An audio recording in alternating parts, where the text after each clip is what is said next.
Rich people are rich because of the quality information that they have. They were taught better about finances. I grew Yeah. up in a space I was taught that debt is wrong, debt is dangerous. Up until you have to study the whole system of debt, and you notice that many companies are using debt to build their wealth. A lot of us waste too much time and money investing on what people will see, Yes. and we don't invest in the assets that finances what people see. If you want to increase your income, you need to increase your skills. Yeah. To increase your skills, you need to increase your knowledge. The lesson which I've learned in terms of family, choose the right partner who's going to help you to bridge what you want to bridge. Because who you marry plays a major role in your success, whether financial or any area.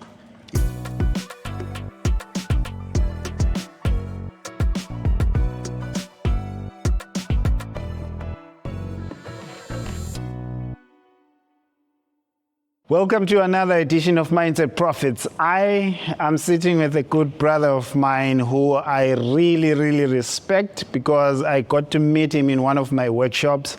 I was having a training and the guys there said, "Do you know Treasure Khoza?" And when I said, "Who is Treasure Khoza?" they gave me that look that says, "How do you not know Treasure Khoza?" So me being me, I just said, you know what? If he is local here, invite him to one of the workshops and we'll have a conversation. We called him, he came through, and I think you were speaking in Sishangani that time. Placed them in a local language in the workshop, and it was truly inspiring for me to look at someone coming from a local community, inspiring the local community and giving really solid lessons about financial literacy. So without further ado, my brother, welcome. Thank you. To Mindset Profits. It's been a while. It's been a while, eh? Learning this thing. Yeah, I know, man. So you've written 2 books. Yes. Maybe we can kick off just giving us your profile and what the books are about. Okay, so I'm Treasure Khoza, originally from Bushbuck Ridge, in the province of Mpumalanga. So I'm an author and also an account manager. So in terms of account manager, I manage individual accounts and also personal accounts. So in terms of individual accounts, that's where we check your spendings, your future plans, and also what is it that you're struggling with and be able to help you. For instance, I can tell you that we have a lot of people who are working who are saying they are prepared for retirement. But to prepare for retirement is far different than having someone taking money from your income. You have to prepare. For instance, you will be asked questions like, how much is enough for you in retirement? And the how much is determined by the kind of lifestyle which you're going to live, the kind of places and the cost of living.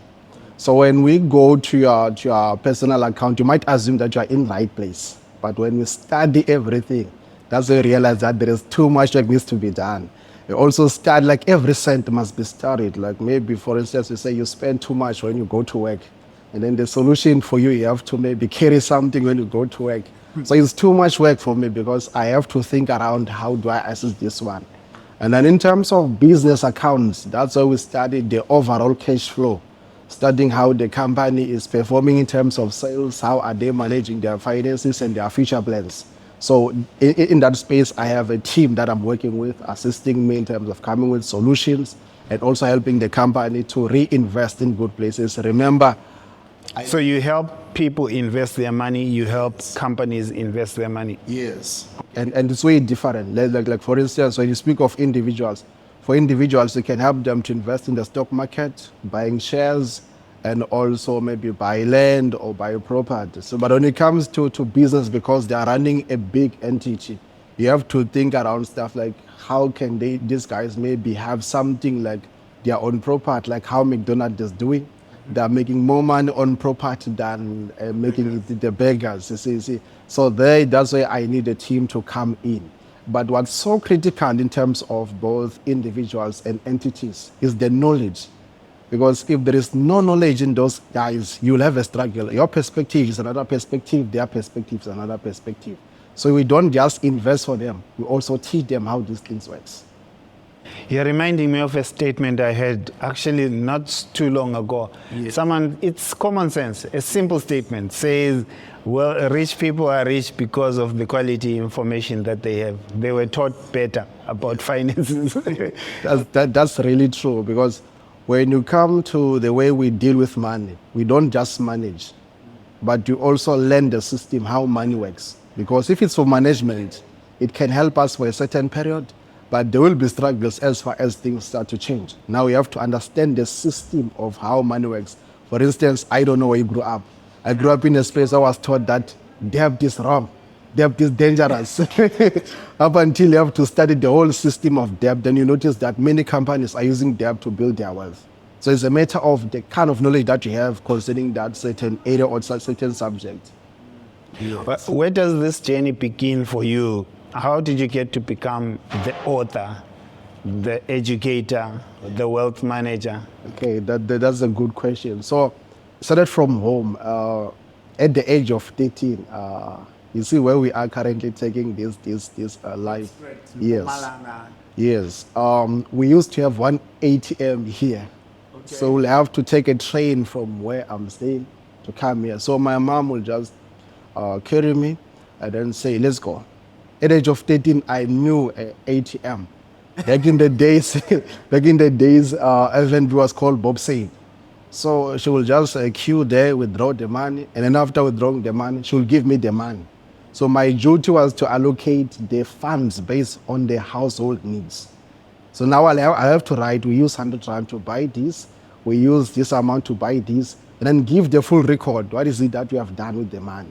So if there will be a project at home, I will know that maybe they want to renovate the house. Then I will be told that this is going to cost this, you will be in charge of this. So even when the workers are working there, I'll be the one paying them. And then making sure that they sign there. At 13? At 13, I started to learn those things. Trusted you that much? Yes. And the funny part is like this. Sometimes my mom will give me money and she forgets about that money. And then I'll be looking around and say, what is it that is missing in the house? I'll say, no, here's the money for this. Like I will not steal the money. And you know what I love about this is that the fact of instilling the power of morality inside of you. Because if I can be trusted with that small amount, then there are big entities which are going to trust me with their millions. But you have to start from there where there is no one watching me. I remember this other day, my mom gave me, I think it was around 5,000. Then I gave her 2,000. So it was in the car. Yeah. Then later on, someone was washing the car. There was 3,000 between the seats. And then someone put a hand there and say, there is money here. And I'm like, it's 3,000. And I was broke. I was tempted. Like, can I use it? Can I give it back? Like, I was tossed from between. But I said, no, this is not right. I have to give her the money. But I'm going to give her in this manner. I just want to study the needs in the household. I will just say, okay, here's the money to buy this. Here's the money to buy that. So even in terms of doing grocery, my mom will always go with me to do shopping. I'll be pushing the trolley, calculating together, asking me, what do you think of this? How do you go around this? And remember, I'm not even the firstborn, I'm not even the lastborn. I am between. But I was there, even today, I'm still the one who's in charge of finances, who knows a lot of things concerning our household finances. Okay. You know what I was thinking when you said you saw the money? I could picture a young person saying, all right, you know what, she doesn't know about this 3,000. Let me take it in a sports bet, nyana, spin it, make some 6,000 from it, and then pay her the money. But I'm glad you resisted the temptation, though. Yeah. But what lesson does that give you for a young person that watches this podcast and wonders, how did you become that kind of person that's trustworthy and manages money at a young age to the point of being trusted? That Okay.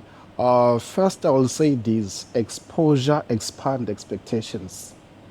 If you wanna break cycles, you will need exposure. So without exposure, you are seeing things in a smaller portion. So for me, if I saw that money or that opportunity to say this is the right time for me maybe to steal, I will lose the bigger picture. As John C. Maxwell said, there is a bigger picture there is a smaller picture. So you have to see through the smaller picture, but being able to see the bigger picture. So for a young person who wanna grow, must have the perspective of a bigger picture, even though the space is still limited and narrow. You must see the bigger picture. Who am I going to become in the future? So that was the big picture for you. You were thinking of who you are becoming in future. Yes. Because those things, remember, we create habits, and later on the habits becomes us.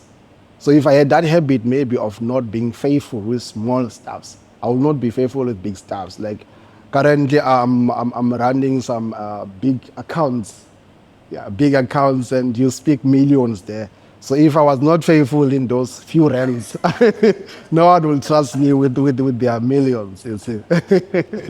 All right.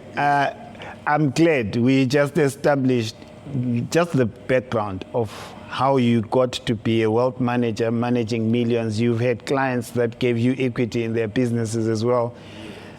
I'm curious because what I want every young person that you spoke to that day, I want all the other young people that get to watch this podcast to just learn from the 5 lessons that have changed your life around financial literacy, around managing your money, managing yourself. Do you have lessons that you've picked up that stand out and you can see, I went to that seminar, I read that book, I learned this one lesson, it really changed how I do things? Yes. The first lesson came from a book called Rich Dad, Poor Dad by Robert Kiyosaki. Oh, how old were you when you picked that book? I was around 22, 23 there. But remember, I grew up in a space where the only thing, if a person can ask you, what are you reading currently? I will think of a textbook or physical science book. I never had those books, but someone introduced me to that book and say, I have this book for you. And I was like, but what is it I'm going to do with this book? And I started to read that book. The guy introduced me to the world of finance differently. Because remember, as I've told you, I grew up in a background where they've taught me how to manage. But now the guy is now teaching me how to multiply. Oh, that's a cool lesson. Yes, how to multiply. And it's like this. Miles Monroe said like this. He said, a seed is a promise of a tree. The burial of a tree is a burial of a forest. So it's compounding. It's compounding. And then remember, we never had such stuff. I would believe that maybe if you go to banks, your money will grow and everything. So when Kiyosaki comes in, you started to break out the light. I have the saving capacity, but I don't have any skill in terms of investing and increasing my income. Remember, it's like this. If it's two sides. If you increase your habits, you lower your income. If you increase your income, you are able to deal with your habits and say, yeah, my habits must go down. It's a fight between these two. Yes, these negative habits. So the first lesson which I've learned from Rich Dad Poor Dad is that you need to know how to make money work for you. By buying assets. And the stock market, remember, like I will pass Joburg not knowing that the JSE is a space where I can start to invest. Like I will go to different entities, even your banks, going to banks to bank money, not knowing that I can even own shares in those banks. So when they start to give me that lesson, that's why I started to develop a side of say, but how can I invest? Remember, when you grew up, we used to watch movies. They'll tell us, they want to buy shares, people coming with black jackets and envelopes, and they speak millions. I thought, no, I'll start to invest when I have $1 million. But the guy changed my mindset. I remember part of the shares which I was owning when I started to get more in the stock market. It was MTN. I think I bought their shares around 18 rands. Don't tell me you bought Capitec. Yeah, Capitec, I bought it during COVID because it went from 1.7 to 600. Then we jumped in, and Sasol went from 400 to 18 rands. We jumped in also. In fact, during COVID, I was not even thinking of death. I was thinking of how to make more money work for me. So I'll call the university students, they gather together, it's phone call, or we're talking and say, go there. I say, even if you don't understand, we learn along the way. Just buy. So Kiyosaki really changed my mind. All right, so there's a gap for many people between the time that you learn the lesson and the time you start implementing. For you, what was it like? Did you pick up the book, learn, and start applying immediately, or it took you some time? For me, I read the book and I started to apply the lesson before I even finished the whole chapters. Because it was so exciting, like it was like a mystery. It's like living in a house and you discover a gold, and then I've been living with this gold for a very long time. You see? Yeah. So I started to implement those lessons. Some of them I was not like sure. I'll say, let me just guess going around. And that's the thing about winning. No? Winning, you don't have to have all things together at the same time. You have to learn while you're growing. And it takes a lot of courage to say, I'll just learn while growing. There is this story which a piece of history I want to share with you. There are some guys, I won't mention their ethnic group. They were praying in a certain place. Yeah. There were big rocks. So they used to lean on those rocks, praying. I believe they were also even praying for breakthroughs in those rocks. And then one company came in, and when that company came in, they say, we want to buy this place, also the rocks. Yeah. The guys were so angry and say, no, they can't take our rocks, this is our place for prayer. They bought that place, and then they started to break the rocks and refine them and sell them with good money. Look at it in this perspective. You are leaning in a rock, praying for breakthrough in that rock. Someone comes in, use the same rock that you used to lean on and make money out of it. But when I've been crying in that rock. So when I read Kiyosaki, it was like that for me. I say, I've been leaning in this rock. Yeah. I've been leaning in this rock for a very long time. Now I have to turn the rock to be something. You see? So I didn't have it all together at the same time. It was learning while doing it. Okay. Yes. And there's something you said in one seminar that touched me. And you said, when you look at me, you don't see my assets. And a lot of us waste too much time and money investing on what people will see. Yes. And we don't invest in the assets that finances what people see. And so you look good, but you're broke. Yes. I would rather have a lot of assets and not look so good. Yeah. There is this book called The Architect of Apartheid. So it was written, not written necessarily, but they give the credit to Hendrik Verwoerd. Because remember, when apartheid came into account, those guys, they built the system. Yeah, their system was so strong. So he's the one who was behind the system. He's the lecturer of the system, the initiator of the system.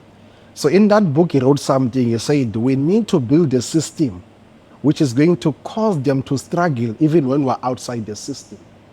We don't need to be there. You understand? So what apartheid did to us, it was not only maybe we are complaining about land. It was also to take out confidence from us. I can say most of us as black people, we don't have confidence in us. It's because of that brokenness from our forefathers up until now. So when we fight to look good, we are covering something inside of us, because if maybe I come to a podcast wearing expensive things, you will be like, no, this guy is money. Do you understand? But what holds a building is not the walls, it's the foundation. You'll never see the foundation. But the most important part of the building is the foundation. You see? So it's like me, what holds my wealth is not what you see. It's the assets that you don't see.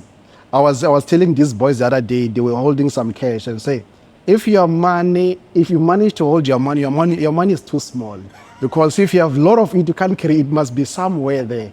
In the system. So that's the issue with us. The issue of fighting to look good, it goes beyond just maybe fighting to look good. Let's check our psychological background as blacks. There is a lot that we need to heal from as blacks. In my book, there is a chapter which I spoke about financial childhood trauma. Okay. You understand? Okay, let me say this in terms of relationships, because there's a chapter of relationships and money there. Yeah? If you date a man who's broken, he will love his car better than you. Yeah, because the car becomes the source of his esteem. So he'd rather not have you and have his car. Because when he gets in cars, so, hey, that guy who drives BM, you see. So, but with you, maybe you can say he's dating so and so, he does not have that thing, you see. So we have a lot. Hence, I always challenge people to say, if you want to date someone, do your assignment like you're a lawyer. You're studying a case. Study all those things, because later on, whatever you ignore here, it will come after you. So we are not just fighting to look good. There is a lot about us as black people. I'm from a history background. There is a lot which I can share in terms of our history to see where we are. Remember, future is informed by history. You can't study future without studying history. It's impossible. Yes. Well, that's why you're passionate about bringing the history. You just brought in apartheid and we were talking about assets and I'm thinking, okay. So what's the second big lesson for you? The second big lesson is I've followed Diversity Mbekwayo. That guy spoke about his journey.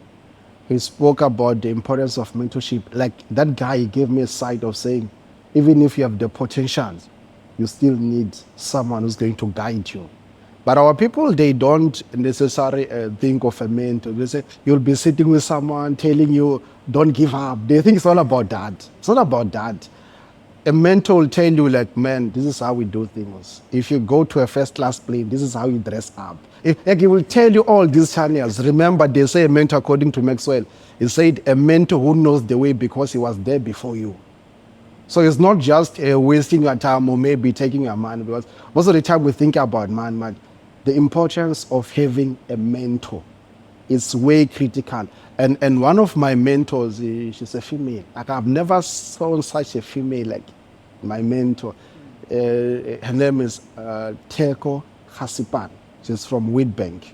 Okay. A dedicated leader with passion for people, with love. Like I've learned a lot from her without saying a word.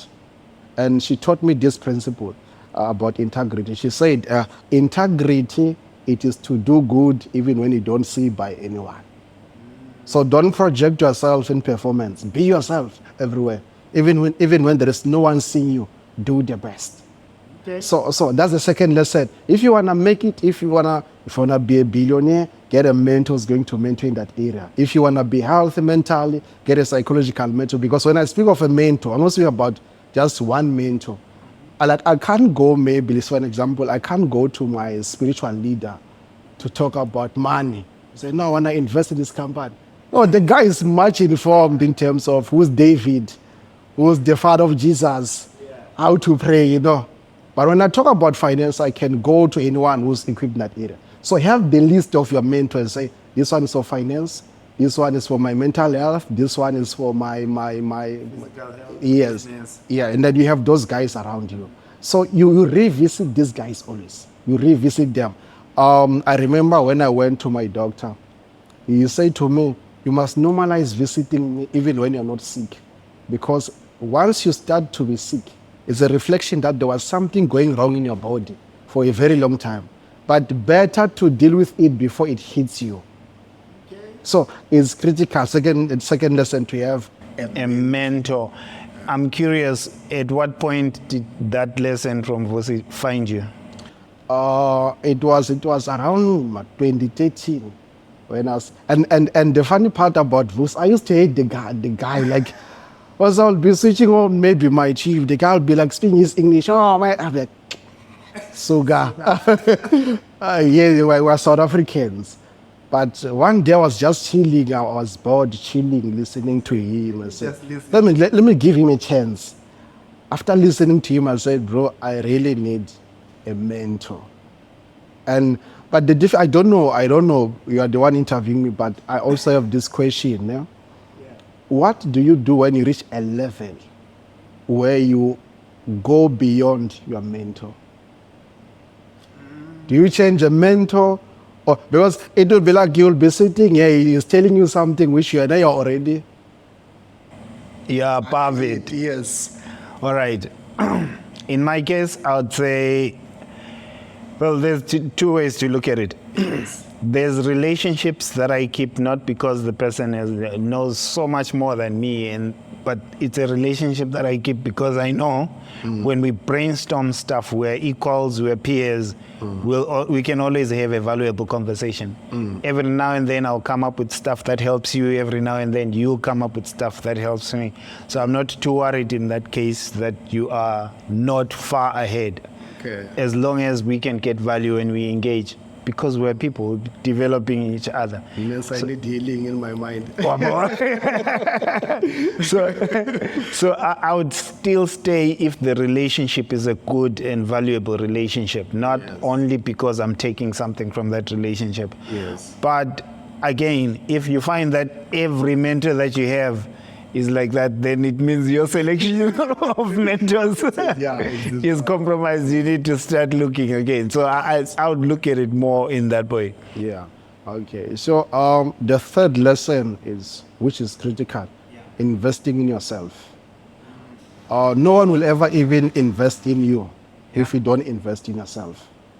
So investing in myself, I have a budget. Like for instance, I buy books every month to read them. I decide which seminars to attend. Like I pay money. I remember during COVID. What's the most you've paid for someone to teach you? For someone to teach me, it's around 12,000.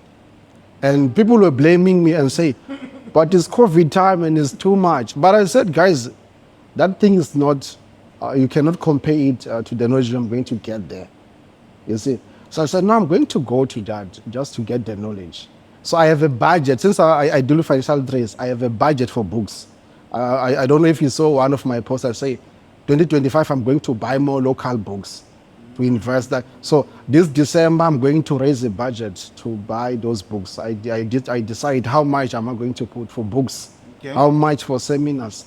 Like I have to invest in myself. A lot of people, they don't invest in themselves. They just want free stuffs.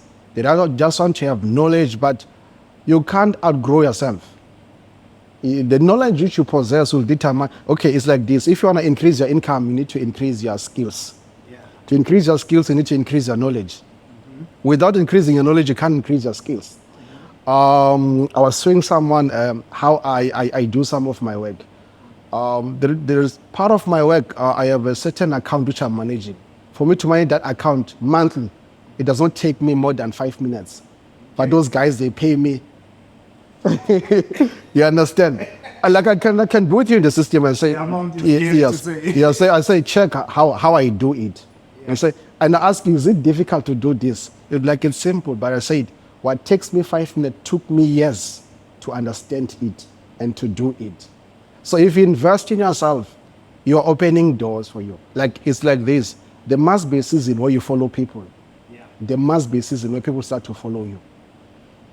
You will be introduced in different rooms. No, there is so and so we can bring him here to come. You understand? You need to invest in yourself. You need to invest in yourself in all aspects. I like the lesson. Who taught you that lesson first off? And I'm curious how you apply it to someone who says, I hear you and I want to invest in myself, but right now, hey, I have nothing. How do I apply it still in my life? I've learned it first from Pastor AG, from Wheatbank. Oh, okay. Thank you, Muruti. Yeah, I love him. I love how you see things and how you think. Like he's a generational leader.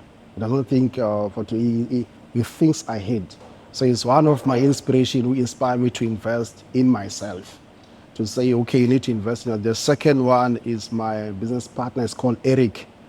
It's one of the guys whom I maybe I'll visit. You say, man, I have these books. Take them. Go and read. Or I was reading. It's like when I visit, you say, I was reading so and so. Instead to shall be like, who is so and so now? Like, I'll feel maybe I'm ignorant. So it pushes me to say, I need to read more. I need to read more. And even when you visit my house, they will tell you I don't spend more than an hour sitting on a television. Okay. No.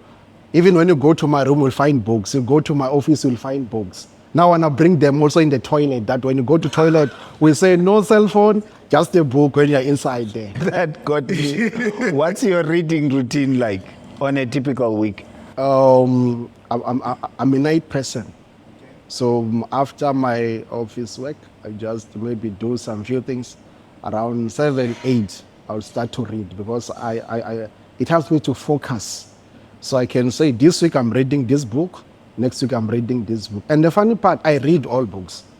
Like I can even read a book written by someone, just to understand how this guy's think. Yeah, so read. But there are two categories which I don't read. I don't read motivational books. I don't read love books. Why? When it comes to love, I believe we have to discover it. Unless if you are speaking of principles, principles are principles. Like if you go to America, force of gravity is there. You go to Ghana, force of gravity is there. But if I want to share, me and my wife, we had 2-room house. No, maybe me now starting a mansion with my wife. So that's why I don't read love books. Motivation is good, but I struggle to listen to motivate. I listen to principles. There is this book that I love. I forgot the author, but I love it. It's called The Hard Thing About Hard Things. Hey, that book, man, is so powerful.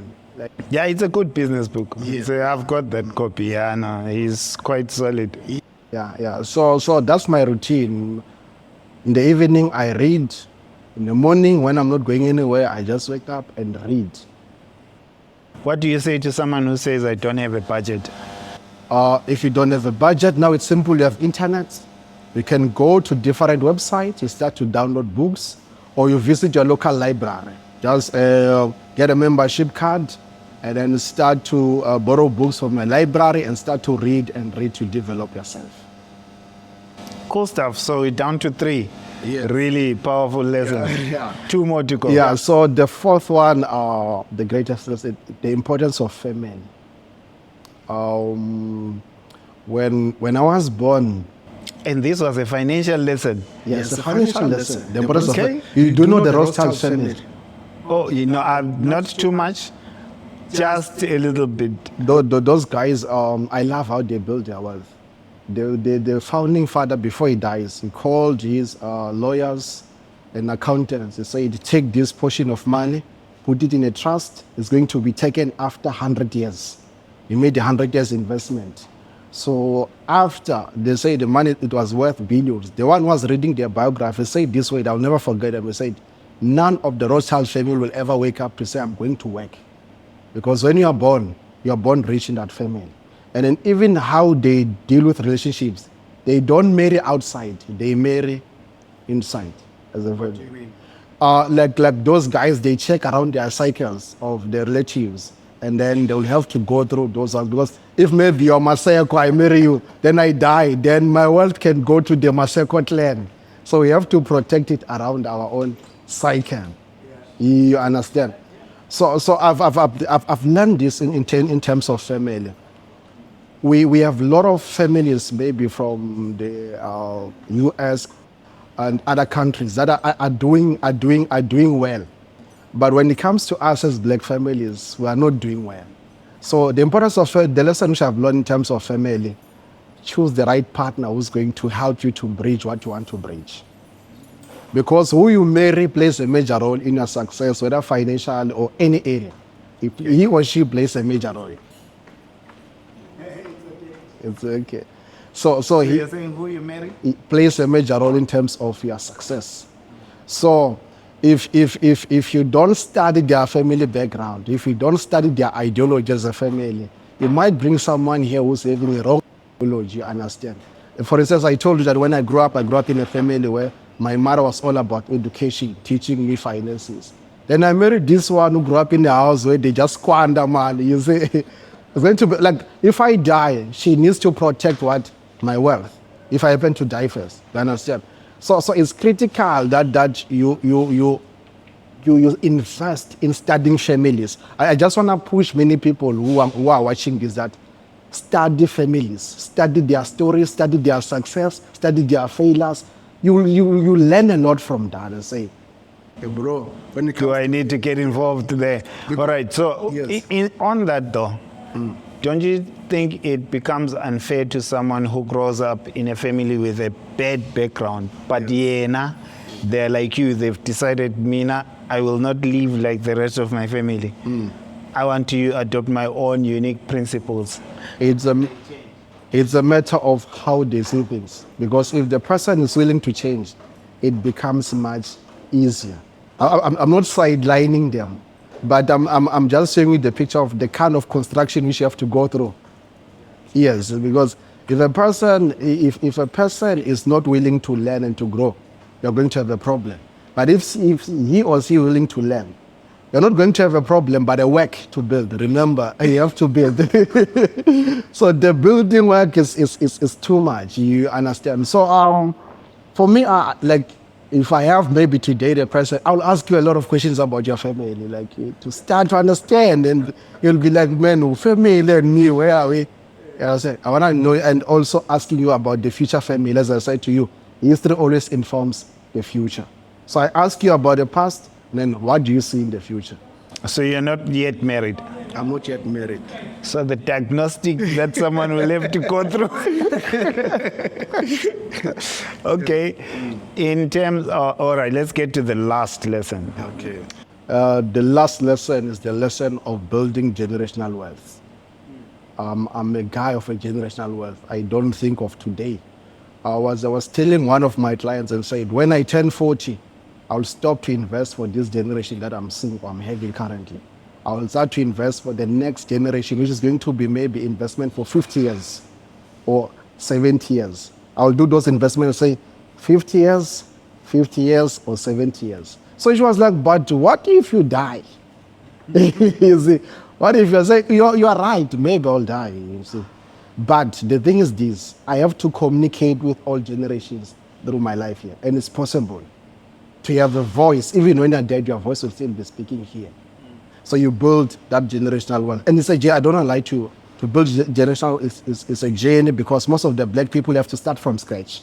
Maybe you're born in a family where you don't even have a simple thing like a house.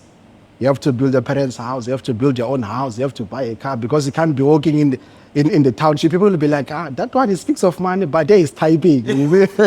So you want to buy your own car and everything, man. I think generational. If you can study my moves, you'll see that I think generational. So it's way critical for us to think generational. There is this book that I read a few months. I forgot the author. It's titled Money and Women. Yeah, so I've learned something that the husband passed away. The wife was in charge of the wealth, but she never had any closure at all in terms of how to operate everything. So I said, no, we can't think this way. We have to think like people who see the next generation, but training this one and building this, and like we have to learn how to build together. I don't know about you, but I feel like we as black people are too sensitive. Like even as I say to you, no man, let's build something for the next 30 years. Be like, oh brah, 30. People are dying, you see. Those guys that will make a plan for themselves. Yeah. So I think generational, that's why I can't hang around people who think for tomorrow or for the next weekend. Is this a lesson that someone taught you, or is just who you've become over time? It's a lesson which I've learned from families. I study families, like seeing as the Rothschild family, one of my inspiration. I've seen guys like your Raymond Ackerman. You see those families where they are coming from. And I said, look at us as black families. What is it that we have? Yeah, so even in the text, if you go to church, it says, a righteous man will leave a legacy for his children's children. It means I was supposed to inherit something from my grandfather. But the guy just left a jacket there. Yes. At least he's not here to watch the podcast, and you ask him, Mkulu, jacket only. All right. Because you've done the 5, I'll ask for one lesson that you've picked up from the Bible, because you quoted the Bible. Yes. Is there another lesson that has helped you, that you picked up from the Bible, from a story or from a scripture? There is a verse, it's in Ecclesiastes. Yeah. I love it, but I don't know if Christians love it. It says, if the axe is dull, you have to put more efforts. But a skill brings success. Yeah. You see the notion. So when I study that scripture, I say, a skill brings success. I say, no, prayer is not wrong, but the prayer without a skill will cause you to be hungry. So you must pray while you have a skill, that God, Just imagine I'm praying for God to open a certain door. God opens it. Then I enter there, they say, skip. I don't have a skill, you see. So the Bible says in Romans, renew your mind. It does not say remove your mind. You need to renew your mind. So most of the people, they remove their minds. They don't renew their minds. So even if we are believers, we still need to use this gift that God gave us, which is the mind, full of ideas, full of greatness. We need to renew our minds, not to remove our minds. All right. Yeah. Thank you for waiting there still this time. And I know this has been absolutely valuable for you. This is round 1. When we meet again, we're going to get deeper into your books. What are the titles for your books? Starting Early Financial Trades, first edition. Now we're having second edition. Okay. Yes. Starting early. Yes, financial trades. All right. So we'll put a link to the book if you want to support the big brother. From our side, see you on the next episode.